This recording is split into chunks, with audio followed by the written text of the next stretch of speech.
السلام علیکم ناظرین، میں ہوں آپ کا ہوسٹ ذیشان جوادی۔ آپ دیکھ رہے ہیں پیام رمضان، اور آج کے ہمارے اس پروگرام کا موضوع ہے تکبر، کیونکہ گزشتہ پروگرام میں بھی تکبر کے بارے گفتگو ہو رہی تھی۔ تو آج ہمارے ساتھ ایک مرتبہ پھر موجود ہیں مولانا غلام عباس ساجد صاحب، جو کہ ناظم اعلیٰ ہیں جامعہ علوم اسلامی کے۔ السلام علیکم قبلہ۔ وعلیکم السلام ورحمۃ اللہ۔ قبلہ، آپ کا بہت شکریہ کہ آپ نے اپنے قیمتی وقت سے ہمیں ایک مرتبہ پھر ٹائم دیا اور ہماری گزارش پر حاضر ہوئے۔ جزاک قبلہ، جیسے کہ گزشتہ ایپیسوڈ میں تکبر کے متعلق گفتگو ہو رہی تھی، تو آج پھر آپ سے گزارش ہے کہ آپ تکبر کے بارے گفتگو کریں، اور سوال یہ ہے کہ تکبر کے اسباب بیان کریں۔ بسم اللہ الرحمن الرحیم وبہ نستعین وہو خیر المعین۔ عزیز محترم، تکبر کے بہت سارے اسباب علماء علم اخلاق نے بیان فرمائے ہیں، اور آیت اللہ فیض کاشانی اپنی کتاب محجت البیضاء میں تقریباً 7 اسباب میں خلاصہ کیا ہے انہوں نے کہ 7 چیزیں ہیں جو تکبر کا سبب بنتی ہیں۔ ان میں سے 2 چیزیں ہیں جو دینی ہیں، جی، مثلا فرمائے علم اور عمل، ماشاءاللہ، یا یوں عرض کروں کہ علم اور عبادت یہ وہ دینی امور ہیں کہ جو تکبر کا سبب بنتے ہیں۔ فرمایا کہ آفت العلم الخیلاء، کہ تکبر جو ہے وہ علم کے لیے بہت بڑی آفت ہے، بہت بڑی مصیبت ہے۔ تو یہ علم جو ہے، تکبر علم کے لیے بہت بڑی آفت اور مصیبت ہے۔ مثال کے طور پر ایک طالب علم چند ابواب علم کے اگر وہ یاد کر لیتا ہے یا چند اصطلاحیں رٹ لیتا ہے، تو وہ اپنے آپ کو پتہ نہیں کسی ایسے مقام پہ فائز سمجھنے لگ جاتا ہے کہ وہ اپنے علاوہ دوسروں کو تو کچھ بھی نہیں سمجھتا، خاطر میں نہیں لیا کہ آتا، وہ جاہل اور اجاڈ اور پتہ نہیں کیا کیا اصطلاحیں استعمال کر۔ اور بہت سارے علماء اور دانشوران جو ہیں اس علم والے تکبر کی وجہ سے، علمی تکبر کی وجہ سے انہوں نے مار کھائی ہے، اور وہ دنیا اور آخرت میں ذلیل ہوئے ہیں۔ جی، تو فرمایا کہ سب سے پہلی جو چیز سبب تکبر بنتی ہے وہ علم ہے، اور علم کا آ جانا یہ انسان کو تکبر میں مبتلا کر دیتا ہے۔ جی، لیکن جو حقیقی علماء ہیں، وہ جیسے جیسے ان کا علم اضافہ ہوتا جاتا ہے، میں نے پچھلے درس میں بھی عرض کیا تھا، ویسے ویسے ان کی عاجزی اور فروتنی میں بھی اضافہ ہوتا جاتا تھا۔ ماشاءاللہ، فرمایا کہ من ازداد علما ازداد حلما، جس بندے کے علم میں اضافہ ہوتا جاتا ہے، فرمایا کہ اس کے حلم اور بردباری میں بھی اضافہ ہوتا جاتا ہے۔ وہ اب آپ جب دیکھتے ہیں کہ اپنے عملی زندگی میں جب علماء، حقیقی علماء جو واقعاً کے العلماء ورثۃ الانبیاء کے مصداق ہیں، جب آپ ان کے پاس بیٹھتے ہیں یا ان کی محفل میں جاتے ہیں، یا آپ ان کو کوئی القابات دے کر جب مخاطب کرتے ہیں یا لوگوں کے سامنے ان کا تعارف کروانا چاہتے ہیں، تو وہ ناراحت ہو جاتے ہیں، ناراض ہو جاتے ہیں، اور یہی کہتے ہیں آگاہ کہ من یک طالب اسلم، میں ایک چھوٹا سا طالب علم ہوں، کبھی نہیں سنا ہوگا کہ آپ کوئی ایک عالم حقیقی اور عالم ربانی اور مرجع تقلید جو دنیا کہ لوگ ان کی تقلید اور ان کے فتویٰ پہ عمل کر رہے ہوتے ہیں اور سعادت سمجھتے ہیں، کبھی ان کے منہ سے آپ نے سنا ہو کہ وہ کہیں کہ میں علامہ یا میں مجتہد یا میں مرجع تقلید، نہ۔ لیکن جو ہمارے جیسے، میرے جیسے جو چھوٹے طالب علم ہوتے ہیں، 2-4 اصطلاح جب رٹ لیتے ہیں تو نتیجہ یہ ہوتا ہے کہ وہ اپنے آپ کو پتہ نہیں خود اظہار، خود اپنا بینی اور کہتے ہیں نا خود پسندی کا وہ مرتکب ہو جاتے ہیں، اور کہتے ہیں کہ میں علامہ فلاں اور پتہ نہیں کیا کیا۔ بہرحال تو ایک چیز جو ہے وہ سبب جو ہے تکبر کا وہ علم ہے، اور دوسری چیز جو سبب تکبر بن سکتی ہے یا جو ہے وہ ہے عمل اور عبادت۔ ایک بندہ اگر نماز پنجگانہ کا ہی آپ حساب لگا لیں کہ وہ نماز پنجگانہ کا عادی ہو گیا ہے اور پڑھنے لگ گیا ہے، تو اب وہ دوسروں کو تو ایسے ہی سمجھے گا کہ بھائی یہ باقی سارا معاشرہ، یہ باقی سارے لوگ جو ہے وہ ہلاک ہو جائیں گے۔ اور اگر خداوند عالم نے کسی کو توفیق دے دی نماز شب پڑھنے کی، تو باقیوں کو پتہ جہنمی جو ہے تصور کرنے اور خیال کرنے سے بھی باز نہیں آتا، حتیٰ کہ وہ آپ اس کی گفتگو میں سنیں گے کہ وہ لوگوں کو یہی کہہ رہا ہوگا بس ہمارے یہ لوگ جو ہیں، ہمارا یہ معاشرہ جو ہے یہ بد عملی کی وجہ سے جہنم کے گڑھے پہ پہنچ چکا ہے، یعنی وہ باقیوں کو جہنمی ڈکلیئر کر چکا ہوتا ہے۔ کیوں؟ اس کی وہ عبادت جو ہے وہ اس کے لیے سبب تکبر بن رہی ہے۔ تو فرمایا کہ کفا بالمرء شرًا، مولا فرماتے ہیں کہ کسی شخص کے برائی اور برا ہونے کے لیے یہی کافی ہے کہ وہ اپنے ان یحقر اخاہ المسلم، کہ وہ اپنے کسی مسلمان بھائی کو حقیر تسلیم کر، حقیر قرار دے۔ تو پھر فرمایا کہ اگر تم دیکھو کہ کوئی شخص جو ہے وہ لوگوں کو جہنمی قرار دے رہا ہے اور ہلاکت کے دہانے پہ قرار دے رہا ہے، فرمایا کہ سمجھ لو کہ اس کا وہی عمل خود اس کی ہلاکت کا سبب بن رہا ہے۔ ماشاءاللہ۔ تو سب سے زیادہ جو ہے دینی اور اسلامی جو اعمال ہیں ان میں سے علم ہے اور عبادت ہے، یہ جو دو چیزیں ہیں جو انسان کے لیے تکبر کا سبب بن سکتی ہے۔ باقی 5 چیزیں جو ہیں جن میں سے فرمایا کہ سب سے پہلے جو ہے وہ حسب انسان کا، بہت سارے لوگ اپنے حسب کی وجہ سے تکبر کا شکار ہو جاتے ہیں کہ مثلا میں اعلیٰ حسب نسب سے ہوں، جو میرے والدین جو ہیں وہ ایک شریف گھرانے سے تعلق رکھتے تھے، اگر کسی پست یا کم اس تعلق قبیلے سے تعلق رکھنے والے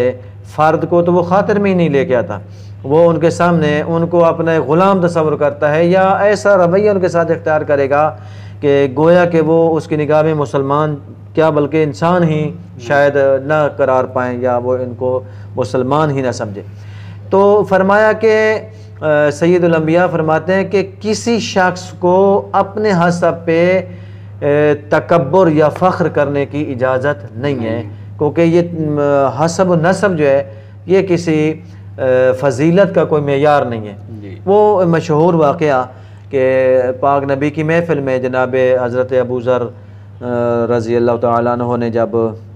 ایک شخص کو یبن سودا کہا کہ اے کالی عورت کے بیٹے، تو سید الانبیاء ناراض ہوئے اور باقاعدہ اس کو ڈانٹا، جناب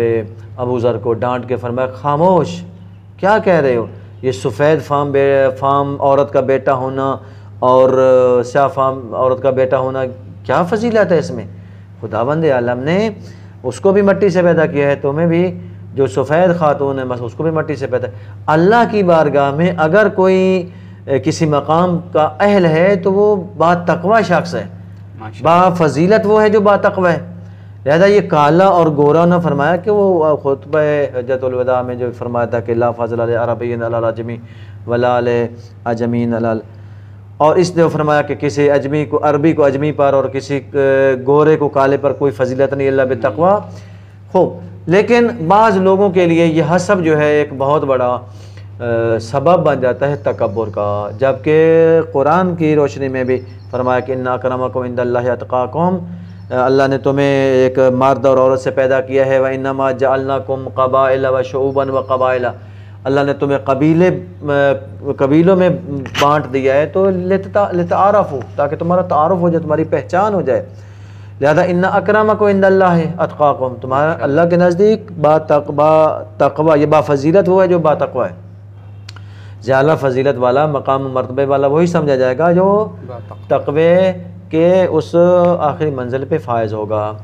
خوب، تو قرآن و حدیث میں تو فخر کرنا حسب کے اوپر اس کی بہت زیادہ مذمت کی گئی ہے اور اس سے منع کیا گیا ہے۔ اس کے علاوہ فرمایا کہ جو چیز تکبر کا سبب بن سکتی ہے وہ ہے ظاہری خوبصورتی، جسمانی حسن و جمال اور خوبصورتی۔ بعض لوگ جب اللہ نے ان کو ایک مقام اپنا اچھی شکل کے ساتھ اور احسن اس سانچے میں پیدا فرمایا ہے، تو وہ ایسے افراد کے جن میں جو شکل کے اعتبار سے تھوڑے مثلا کم کوالٹی والے ہوتے ہیں یا خدا نخواستہ کسی کا کوئی عضو جو ہے وہ ناقص رہ جاتا ہے، تو یہ لوگ ان پر اپنے آپ کو بڑھا چڑھا کے اور فخر و مباحات کرتے ہوئے نظر آتے ہیں اور ان کو کم درجہ شمار کرتے ہیں۔ حالانکہ دیکھیے کہ یہ خلقت جو ہے یہ عمل خدا بندی ہے، کسی کو خوبصورت پیدا کرنا اور کسی کو مثلا کم خوبصورتی عطا کرنا جبکہ آپ سروے کر لیں پوری کائنات میں، روئے زمین پہ جا کر دیکھ لیں اور لوگوں سے پوچھ لیں کہ کبھی کسی شخص نے اپنی شکل کو کم تصور کیا ہو یا اپنے آپ کو فرض کرے بدتر یا فرض کریں کہ بدصورت تصور کیا ہو، بلکہ ہر بندہ جب شیشے میں کھڑے ہو کر اپنے آپ کو دیکھتا ہے تو وہ یہی کہتا ہے کہ خداوند عالم نے جتنا خوبصورت مجھے پیدا کیا ہے شاید اسے ایسا کسی کو بھی پیدا، یعنی یہ اس راز کی تقسیم دیکھیے کہ ہر بندہ اس کی تقسیم پہ راضی ہے۔ تو بات آ گئی شیشے کی، آئینے کی، تو عرض کر دوں حدیث میں ہے کہ اگر آپ جب آئینہ دیکھتے ہیں تو 3 مرتبہ آپ اللہ اکبر کہیں، اللہ اکبر اللہ اکبر اللہ اکبر، اللہم حسن خلقی کما حسنت خلقی، اور یہ دعا پڑھیے کریں کہ مالک تو نے جس طرح میری شکل خوبصورت بنائی ہے ویسے میرا اخلاق خوبصورت بنا دے۔ یہ دعا آپ ہمیشہ کریں گے تو انشاءاللہ شکل و صورت کے ساتھ ساتھ آپ کا اخلاق بھی بہتر ہونا شروع ہو جائے گا۔ تو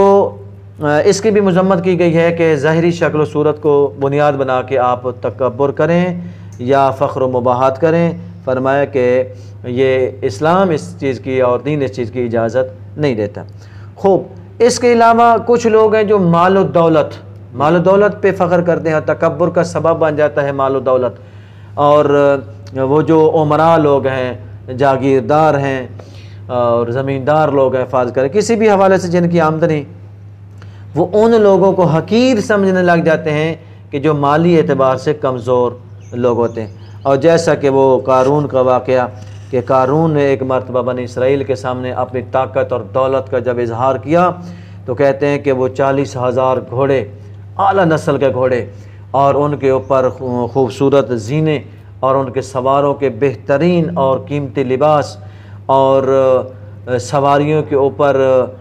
خوبصورت ترین کنیزوں کو بٹھا کے اور ان کو خوبصورت لباس پہنا کر، وہ گھوڑے کے جن کی زینے اور جن کی رکابیں سونے کی بنی ہوئی تھی، وہ یہ سارا اپنی دولت اور اپنے اقتدار کا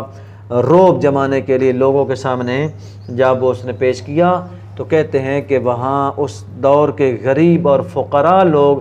حسرت اور خواہش کیا کرتے تھے کہ کاش ہم بھی قارون کے اہل میں سے ہوتے یا قارون کے خاندان میں سے ہوتے یا اس کے احباب اور اقارب اور رفقا میں سے ہوتے، جبکہ اس کو یہ پتہ نہیں تھا کہ یہ میرا مال و دولت اور ظاہری ٹھاٹ باٹ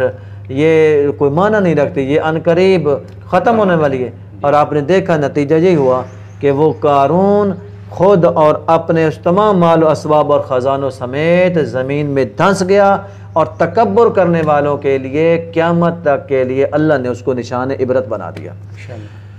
تو اس کی بھی کوئی ویلیو نہیں ہے، لیکن بعض لوگ بہرحال اس کو سبب تکبر سمجھتے ہیں۔ خوب، تو اس کے علاوہ فرمایا کہ جو چیز تکبر کا سبب بن سکتی ہے وہ عزیز و اقارب اور رشتہ دار اور دوست احباب کا زیادہ ہونا، کثرت سے ہونا۔ تو جیسا کہ عرب میں بھی زمانہ جاہلیت میں خاندانوں کے اوپر کہ ہمارے خاندان کے افراد بہت زیادہ ہیں، اگر کسی میں ہمت ہے تو ہمارے خاندان کا مقابلہ کر کے دیکھ۔ آج بھی بعض بالخصوص یہ سیاسی جو لوگ ہیں، سیاسی لیڈران، وہ اپنی جماعت اور اپنے جیالوں کی کثرت پہ فخر کرتے ہیں، تکبر کا کرتے ہیں لوگوں کے سامنے کہ ہماری جو فوج ہے یا ہماری جو جماعت ہے اس میں افراد زیادہ ہیں، ہماری افرادی قوت جو ہے وہ زیادہ افرادی قوت پہ،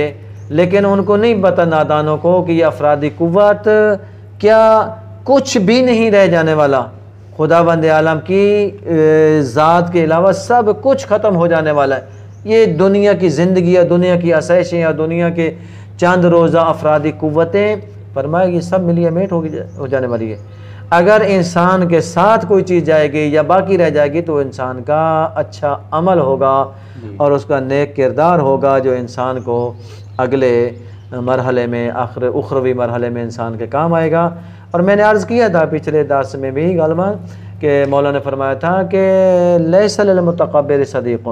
متکبر شخص کا کوئی دوست نہیں ہو، تنہا رہ جاتا ہے، چاہے تکبر کسی بھی وجہ سے کرے۔ وہ خداوند عالم کی نگاہ میں بھی، ائمہ اطہار علیہ السلام کی نگاہ میں بھی یہ چیز چونکہ پسندیدہ نہیں ہے، تو جی چیز خدا اور رسول اور ائمہ کی نگاہ میں پسندیدہ نہ ہو وہ بقا کا ذریعہ نہیں بن سکتی، وہ انسان اس سے کوئی مقام حاصل نہیں کر سکتا۔ بہرحال دعا ہے خالق کائنات کی بارگاہ میں کہ خدا بند عالم ہمیں اس صفت رذیلہ جو کہ تکبر ہے اس سے بچنے کی توفیق عطا فرمائے۔